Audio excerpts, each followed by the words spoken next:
Hey guys, it's me, Chef Mick, cooking for the boys. Alright, this week is our winner's week. Today our first place winner has Phyllis Guzman. Hi Phyllis. Has asked for a meat and potato dish. We're gonna do just that. Now, we've made a couple of changes to it. I think you're really gonna like it. Let's get started. The first thing you need to know, our oven is on at 300. Okay? 300.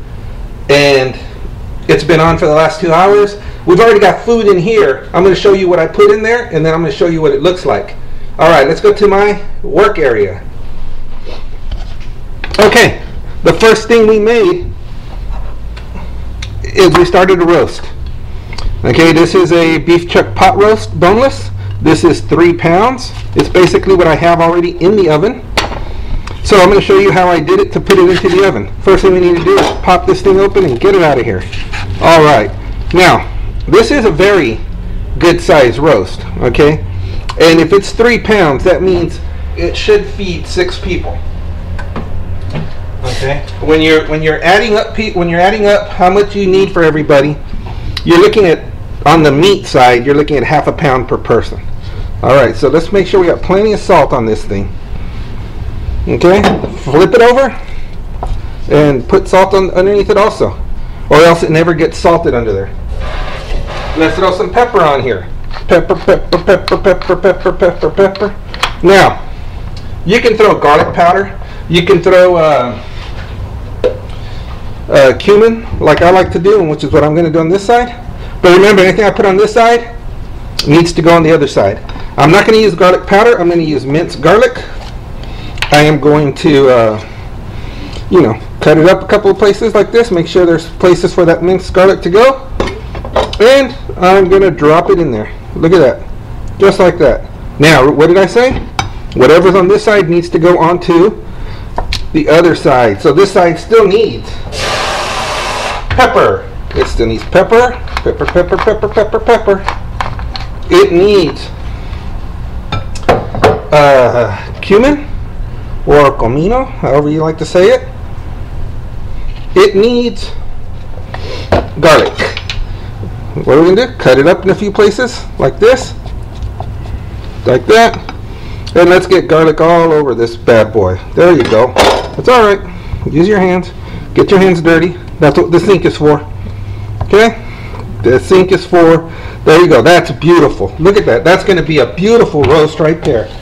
Now, if that's all you did to it, it still would be a great meal. But that's not all we're doing to it.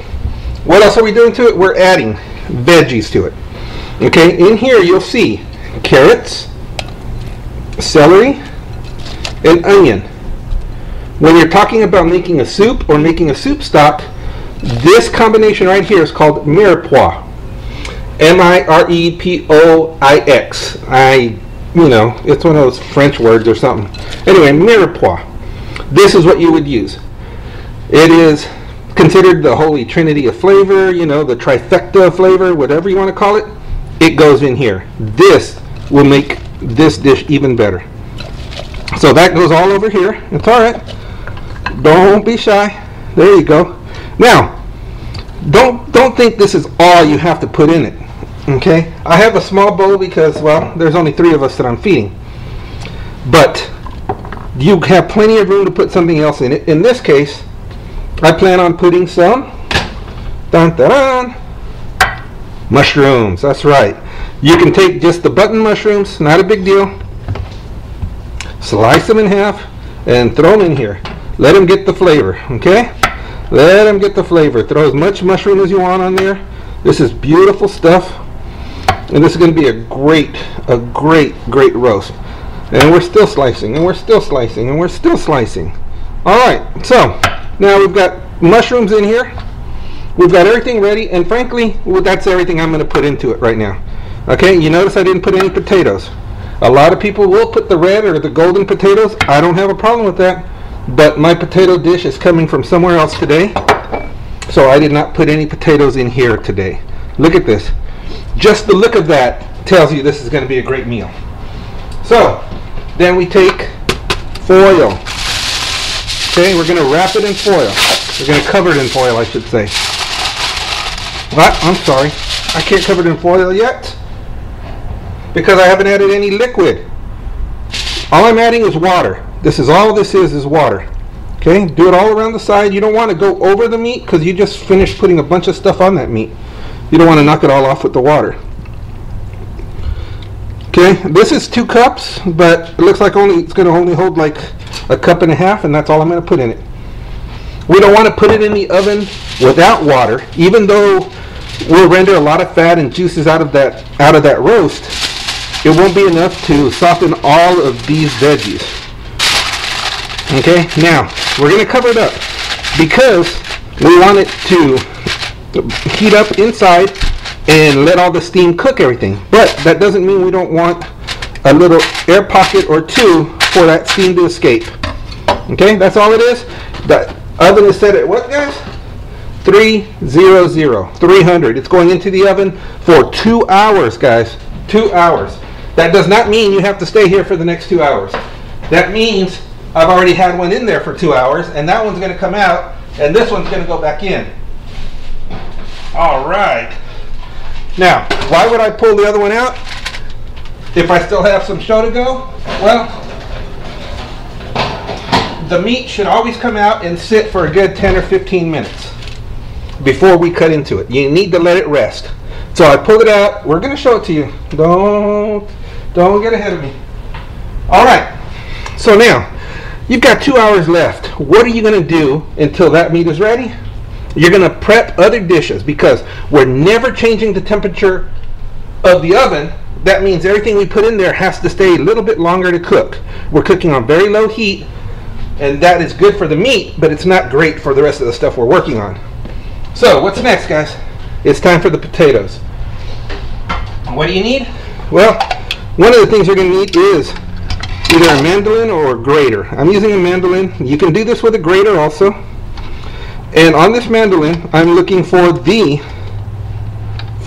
smallest one that's going to make them julienne. I don't want the big thick julienne. I don't want these that are really big and thick. I want the smaller ones. So let's work my way all the way back around, and voila, right there. Perfect. Now, the other part of this comes with a holder so you don't cut your fingers as you're grating stuff over it. Okay, so this holder actually has the spikes. All you need to do is grab yourself a potato and stick it on those spikes, and then this will push it down as it's going through. So ready? Just go like this, guys.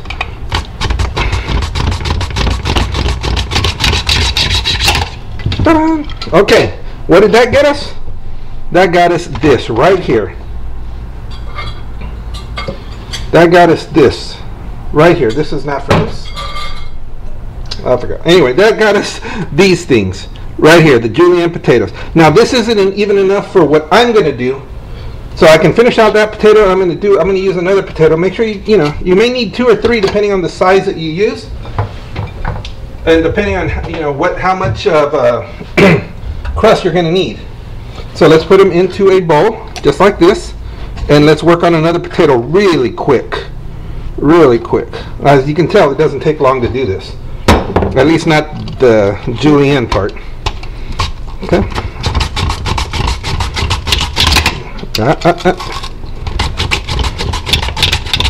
And my hands are protected at all times. There you go. My hands are protected at all times. We got another big batch. It goes over here. This is going to be wonderful. This is perfect. Let me put this down and let me show you what I'm going to do with this. Okay, here it is. This is all that potato. This is more than enough for me. So, what am I going to do with it? What am I really using it for? Am I making hash browns? No, I'm not. I'm actually making a sort of like a pastry, a pie crust, whatever you want to call it, but that's going to be using potatoes. It will remind you of a quiche, except a little more organized here. Okay, so to this we want to add salt and pepper. Always salt and pepper and any other spice you feel you would like. And that includes chili powder or garlic or really any other kind of spices that you think you would like to taste with these potatoes. Because you know there's no flavor in the potato until you put it in there. Then we're going to take one egg. We're going to drop that egg in there, just like that. And we're going to mix it around. Now, we've got salt, pepper. I threw in some garlic powder. It's going to be a really nice mix. But we need one more thing to make this all come together. And that is flour. We don't want a lot of flour, but we do want some flour in here. If you get too much flour, then it gets too pasty. We don't really want pasty. We want it to just hold together just enough. So here we go. Look at this. And of course, you know the flour doesn't have any flavoring, so you should have already added all of that. That way you don't have to worry about it. And there you go. And there you go. If you think you need more flour, I do not believe I do. That looks good.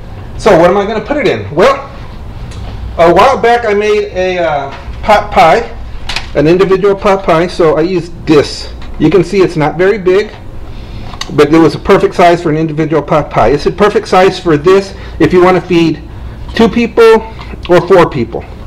It's a very good serving size. If you need to do a lot more, don't be afraid to use, let's say, a 9-inch pan. This is a foil pan, but don't be afraid to use this. All right? So we're going to take this and let's push it down on the bottom. Now you're doing this with your hands. Get your hands dirty. Don't be afraid. Okay? Now push it down at the bottom because we want to have a nice base. A nice layer of, a nice base of potatoes. There you go. Now, let's build it up. Taking some of these. Let's build it up on the side. Okay? This is why you needed a lot more than what I originally had. Because we need to build it up on the side. Just like you would a pie crust. Okay? So, you see how it's building up all over the side? There you go. And some more over here. That's a little too much. There you go. And then this right here. Oh, so now we have a good base on the side. We have a good base on the bottom, and we have a nice build-up on the side that we can fill with a lot of stuff, guys. So let's say you put the meat in without any veggies. That's fine. You could actually take a can of mixed vegetables, take some cream of mushroom. You can mix it together and put it in here. You can do a billion different things with this. This makes this a wonderful dish. Easy, versatile. What are we going to put in it? I'm glad you asked. We're going to make sort of an au gratin type of pie. So we need cheese. Okay, this happens to be a triple cheddar blend. Okay, you buy whatever cheese that it is that you're going to like to taste. This is a perfect blend for it. I think it's a little tart. Be careful on the sharp one. The sharp one could get to you. Okay, so there's some cheese. And we're going to add green chilies. That's right. Diced green chilies, such as this, comes in a can. And I'm going to add it in here. And that's what we're going to fill it up with. Perfect. Okay? I like a lot of green chili, believe me. Okay, so green chili and cheese potato pie. That's what we're making here. With green chili and cheese potato pie, let's just dump it in there. Beautiful. Look at this. If you left it like this, that would be fine, but the cheese, it's going to take so long in there that you don't really want to give your cheese a chance to burn. So you don't really want to do that. So what you want to do is come back with the rest of this right here and cover it up and give it a pie, a pie crust type topping here with your potatoes. Okay? Believe me. Now, it's okay to put this into the oven earlier than everything else except the meat. The meat is going in for 2 hours. This you can put in from 1 hour to an hour and a half. The longer you stay, it'll bake up really nice. So don't be afraid to put it in for the full hour and a half if you want. All right? Then look at that. Look at that. Doesn't that look fantastic? Wait till you see what it looks like when it comes out. I already got it made. You are gonna love it. Let's throw this into the oven at 300 degrees. Remember, that goes in for an hour and a half. All right, so what else did I put in that oven? That's the easy part now. Those are the difficult things, guys. Here we go. We have corn on the cob. I love corn on the cob. I know my family loves corn on the cob. So this is how we roast it in the oven. Normally you would put it in a higher temperature oven, like at 375, but that's only going to take, that'll take 30 minutes to cook. Since we're doing 300, we want to put it in much longer, so put it in for the whole hour, guys. Okay, cover it. Olive oil, salt. Now, can you use butter? Yes. Olive oil is a little healthier for you, and it really tastes really good. But if you want to do this with just butter and just slather it in butter and salt and pepper, I'm not going to stop you. I happen to know how good that is too. Let's roll it. Roll the sides together like a little Tootsie Roll thing there. Let's do one more.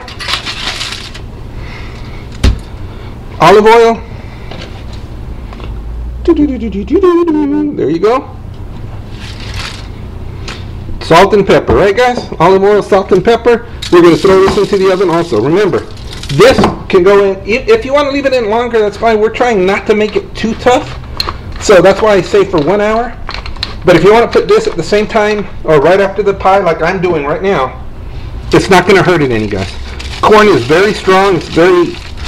That's what makes it so good to grill. That's what makes it so good to cook so many different ways. Throw them into the oven also. Oh, my oven looks and smells really pretty. All right. Is that it, guys? No, that's not it. We have one more thing we want to put together here. I like to add some kind of greenery to my veggies. So today, that greenery happens to be green beans. All right, green beans. If you look at these green beans, you'll say, okay, those aren't green. That means I have not blanched them yet. Okay, they're raw. They haven't been blanched, but I'm not going to blanch them. First thing I got to do, let's go to the stove. All right, first thing I got to do is I have right here, I have my wok. Okay, I need to turn it on. I need to get it hot and going. And I need to add oil. Why am I using a wok? Well, first of all, I don't have a deep fryer. Second of all, the wok is made so thin that it heats up a lot faster. And thirdly, however you want it said, the bottom is narrower, so you don't use as much oil to fill it up. And all those things help in saving money and also in the cleanup and also, well, in being a little more healthy. Trust me, there's nothing healthy about what I'm about to do. So don't worry about it. Let's go back to the work area. Okay, so here we are in the work area. And the next thing we're going to do, we got to cook our green beans. But we're not going to just drop them into that hot oil, which is really working on its way getting hot right now. No, we're going to fry them in a batter. In this case, a beer batter. This is a Red Trolley Ale from Karl Strauss Brewery. I don't get anything for saying that. I'm just letting you know what kind of beer I happen to be using today. Okay, it's a 12-ounce bottle. I'm not going to use all 12 ounces. Okay, I want to use maybe just over half of it. There you go. And then the rest of this flour. There you go. And let's stir it together. If that's not enough flour, then we'll add more flour. If it's not enough liquid, then you want to add more liquid. It's a lot easier to add flour and liquid than it is to take flour and liquid out. Okay, I do believe I'll need more flour, so let me throw a little bit more. Okay, I don't like this right now, but here we go. Oh, there you go. That's much better. Now, do you want to do anything else to it? Yes. At this point, even though it has the beer flavor, you may not want to put salt in it, but you can certainly throw some pepper in it. Pepper always looks good in this, and it always looks good when it fries up. And I love pepper, so there you go. If you want to throw something else, again, garlic powder, onion powder, whatever it is that you happen to like your flavoring with, then don't worry about doing that either. Go ahead and do it. There you go. Look at this. A much thicker batter. Oh, this the oil is heating up really nice. A much thicker batter. You think I need more? Fine. Fine. I'll do one more. I just want to make sure I have a good batter for those green beans. That's all. That's all I'm worried about. And remember, if I have too much, then I just slow down and put in some more liquid, which means that beer. If I don't, well, that means the rest of the beer is for me. So how about that? Works out well, doesn't it? I'm not a beer drinker, but if I have to, if you're gonna force me to, then I will. All right, and there we go. Now, what are we gonna do? Let's drop a handful of this, handful of green beans into this batter. Let's move it around. Oh, just like that. All right, take us to the stove, Mr. Director. All right, now remember, this is hot, so when I drop it into here, you're gonna see splatter and all kinds of stuff. You guys in the kitchen, that's why I tell you, wear an apron, wear a chef coat, you know, wear something. You got to take care of yourself. All right, I'm gonna drop it in, and here we go. Okay, that's one batch. It's gonna, and look how quick it cooks up. So don't be afraid. Let me wash my hands while you're watching that. Beautiful, beautiful thing.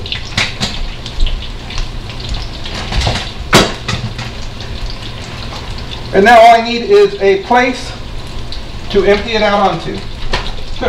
That's all I need. That's what I needed. There we go. I got a glass bowl. If you want, you can use a couple of paper towels in there to help absorb any kind of excess grease that might come out. Nothing wrong with that. And look at our batch. Oh my goodness. Okay, in fact, I'm going to flip it over. You can see how it got brown on one side. Why don't we flip it, see if we can get it brown on the other side. And I'll tell you what, you can certainly smell the beer in this. You can certainly, you know that it's going to taste good. It's got a really great smell to it. Okay, now I'm going to turn this down a little. We don't really need that to stay on high all the time. I just need to get the heat going. And here we go. Look at this. Beautiful. Right there. Right here. Oh, look at that. Isn't that beautiful, guys? Wait till you see it on the display over here. And one more time. Right there. Let's do this one more time while our meat is resting here, and then I'm gonna start putting it all together for you. All right. And here we go. Here we go. Look at this, guys. See, we're battering it up. You know, I'm not even making baseball jokes. I'm actually just cooking. How about that? There you go. Beautiful looking. Beautiful looking. Oh. All right. So I'm going to cook this. You know, it doesn't take long. You already know it's not going to take long to get these things fried. And everything else is ready to go. So let me start by going back to our work area and showing you what came out of the oven. All right. Oh my goodness. Let's talk about the meat for a second. I need the heating pad. I need these hot pad things because this is hot. Watch this. Look at that. This has been in the oven for 2 hours. I took it out when the show started to give the meat a chance to rest. You can see I put the mushrooms in there. I actually put potatoes in this one. I didn't in the other one. I have the beautiful carrots, the celery, the onion. It looks great. Okay, let's go. Let me finish out over here on the stove. If you want to come this way. If you want to come this way. Here's the problem with turning it down is that it cooled off way too fast. When you're dealing with oil, every time you're putting in one of these batters, especially a beer batter that's cold like that, you're actually cooling down the oil, and it really needs your full cooperation. It really needs your full attention. Okay, so if you do stuff like what I just did and walk away from it, you tend to maybe lose the heat, and then it takes a little while longer, and it may even get soggy in there.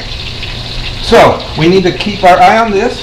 It's going to go back into this thing over here, but it really needs a few more minutes here. It needs to get nice and hot, and it'll be fine. All right. Let's look at our meat again. Let's go back to the work area.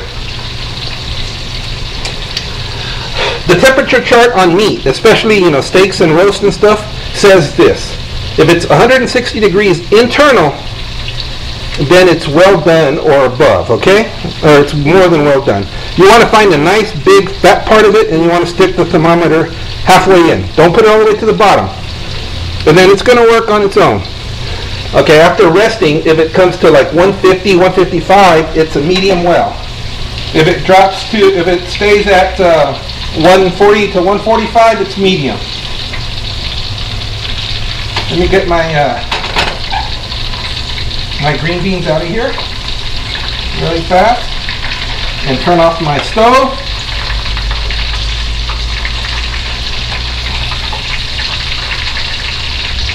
Oh, beautiful stuff. Beautiful stuff. Okay. So anyway, so 140, 145 is medium, 130 to 135 is medium well, and 120, 125 is rare. Okay? This thing went all the way up to 165. Okay? So I'm at above well done. If you wanted it at medium, then only put it in for the hour and a half, hour and 45 minutes maybe. But, I don't mind it staying in longer. I don't mind it getting hot inside. So why don't we see what it looks like when you cut it open? If you already know it's well done, then you already know there won't be very much pink, if any at all. But look at that. It's beautiful. So here's what we got to do, guys. We've got to find a way to plate this thing. And we're going to plate it with everything that comes with it. Our whole show is going to come on a plate right now. So here we go. We got our beautiful plate, as always. Let's take some of the meat. And this meat is literally, it's falling apart. So it's beautifully cooked. It's falling apart for us. This is great. Look at this. Look at this. This is so beautiful. This is so beautiful. Okay, so we got some of the meat up here that, frankly, I'm going to be enjoying really soon. Now let's put some of these veggies up there. The mirepoix of veggies that we had. The onion, the tomato, the onion, the carrots. Oh my gosh, it has actually been a longer day than you think. And the celery, of course. We also have a couple of potatoes on here, and that we cooked with this one. And of course the mushrooms that I put in here. And these mushrooms I put in actually whole. These are beautiful mushrooms. And look at the way that looks, guys. Isn't that beautiful? Isn't that beautiful? You know what? I can put more meat up there. Let me put some more meat up here. I've got more meat to take off of here and put on there. So here we go. Oh. And I still have plenty for the thing here. Look at this. That is great. Look at that. Now, okay, so what you're really anxious to see are two things. You want to see the corn, you want to see the potatoes. I understand. This is what the potato came out looking like. Okay? Like I said, it's going to remind you of the quiche. Because we sprayed it and we had that, we're able to pull it apart. And even though this thing doesn't really, even though it's trying not to cooperate, it will eventually. And look at this. This is what it looks like. In there is cheese and green chili all inside of there. Okay? All on the outside is potato, potato, potato. You can serve it like this, or you can turn it back upside down and serve it with the side up like this and cut right through it. Look at that. That is beautiful. And in fact, let me cut it through for you so you can see that I'm not kidding about this. Yes, I know I shouldn't be using my knife on this, but look at that. Look at that, guys. See it? The green chili and the cheese still inside of the potato. That is beautiful. Oh. Now, let me get my corn on the cob out, because like I said, I'd already started cooking some, and they're ready to go. They are ready to go. They've been in for an hour. Now they want to be let out and served. So here we go. Hot, hot, hot, hot. It's very hot, in case you're wondering why I'm screaming hot, hot, hot, hot. Okay, look at that corn on the cob. Beautiful, beautiful corn on the cob. But we're not done. We are not done. We still have the green beans to put up here. So let's serve some green beans. Here we go. Our beautifully fried green beans in the beer batter. Look at that. This, guys, is a beautiful meat and potato type of dinner. It's for every hungry man you've ever met. It's for every hungry man you know right now. This is it. Beautiful roast, fried green beans, corn on the cob, and a green onion, green chili and cheese potato pie that you learned right here, guys. Let's go to camera one. All right, guys, I'm Chef Mick. Thank you to our winner. This is your dinner. Winner, winner, here's your dinner. How's that? That's funny. Okay, Phyllis, thank you. This is made for you. Everybody else, I hope you enjoyed it. I hope you get to see it. I hope you get to taste it. I'm Chef Mick, cooking for the boys. If you know how to cook, you can marry for looks. All right, guys. Remember, I got a book, Kings for a Day. Thank you to Duran. Peace and love. Peace and love. We'll see you guys later. I got more work to do here.